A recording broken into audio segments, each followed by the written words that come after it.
Hi there, how's your week going? Today, let's continue exploring Poor Charlie's Almanack and dive into why Charlie Munger emphasizes learning across different fields, especially economic. Why study economics? Munger reminds us that studying economics isn't just to become an economist. It's about adopting a way of thinking, an analytical tool for understanding how the world works. Economics helps us interpret decisions made by individuals, companies, and even entire countries from a more rational viewpoint. 1. Understanding scarcity and choices. And its core, economics is about scarcity, limited resources versus unlimited wants. Learning economics helps us make smarter choices about how we spend our time, money, and energy, whether we are picking a career, investing, or arranging our life. 2. Seeing how markets work. Economics explains everyday phenomena, why prices rise and fall, why some jobs pay more, and why governments act a certain way. It gives us insight into the invisible hand influencing our lives, so we can respond better to change. 3. Sharpening critical thinking. Joe Robinson put it well, I study economics, so I won't be fooled by economists. That's the point. Economics offers frameworks that empower us to ask the right questions when we hear economic news, policy proposal, or business ad. 4. Applying it everywhere. These tools aren't just for finance. Think opportunity cost, weighing college versus going straight into work. Game theory, understanding competition and cooperation. Supply and demand, explaining why art or collectibles cost so much. Economics is powerful but not perfect. Still, economics isn't a catch-all. Here are some key limitations. 1. Rational actor assumption. Classical economy assumes people act rationally for self-interest, but real humans are influenced by emotions, ethics, social norms, hence why behavioral economics exists. 2. Model versus reality. Economists love clean models. They simplify but often ignore messy, real-world variables. Munger warns of models that don't translate into practical use. 3. No perfect forecasting. Economics are complex and affected by technological breakthroughs, disasters, politics, making precise predictions impossible.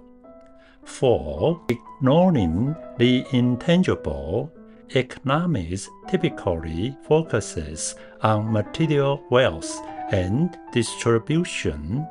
It's not great at measuring happiness, emotions, or environmental value, though some areas are trying to catch up. Munger's 9 flaws in economics. Munger highlights issues from over-reliance on math models, to ignoring real-world complexity and lacking interdisciplinary thinking. Here's a digest. 1. The trap of narrow thinking. Economists often assume the rational economist means ignoring psychology.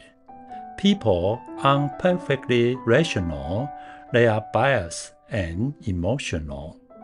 Munger says, loss aversion.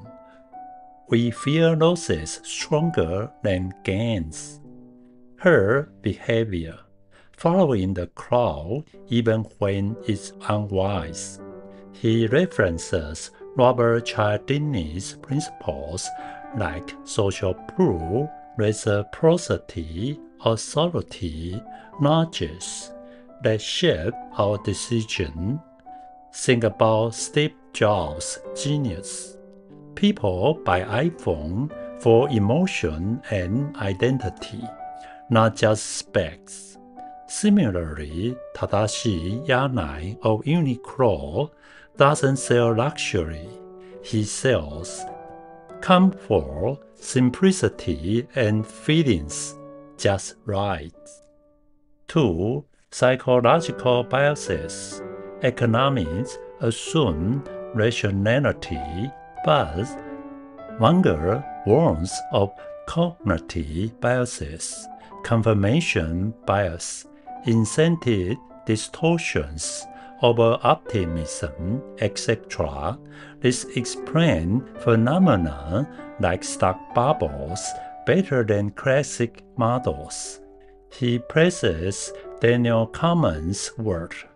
Things like anchoring bias show how initial information affects our decision, even when it shouldn't. 3. Over-reliance on math. Munger criticized the focus on elegant math models that forget real-world chaos.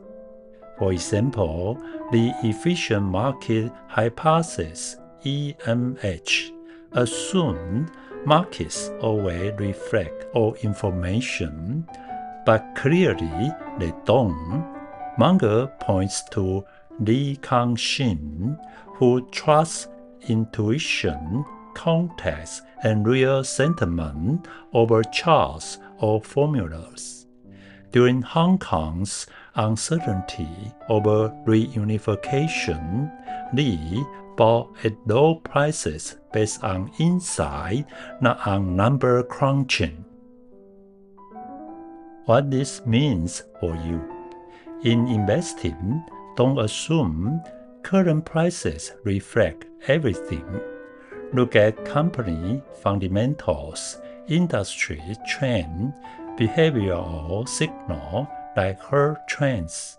Then make decisions with a margin of safety. At work, when chasing the hot new thing like the metaverse, think long-term, combine market psychology and competitor insight before jumping in. Stay flexible and avoid hype. We reach the end of today's podcast. Thanks for listening. I hope you pick up something useful. Practice this idea bit by bit. If you enjoy our show, don't forget to subscribe and share it with anyone who might benefit. Here's to steadily building your financial wisdom so you can live a happier, richer life. Take care and see you next time.